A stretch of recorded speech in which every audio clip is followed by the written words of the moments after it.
रोजगार का सिलसिला क्या हुआ? किले में रसाई का कोई वसीला नजर नहीं आता। चचा की पेंशन रुकी हुई है,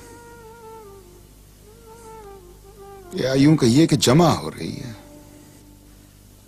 तो वक्त कैसे कटता है? चंद घंटे हाजी मीर की दुकान पर काट लेता हूं, चंद हम ख्याल जुआरियों के साथ चौसर खेलने में कट जाते हैं। कौड़ियां बहुत अच्छी फेंकता हूं लाला, मश्क कर रहा हूं। जिस रोज किस्मत का पांसा फेंकने को मिला, सारी कौड़ियां अपने हक में औंधी कर लूंगा। जब तुम्हारे ससुर गुजरे, मैंने सोचा कि तुम आगरा वापस आ जाओगे अपने भाई के पास, लेकिन लगता नहीं कि दिल्ली छोड़ोगे तुम।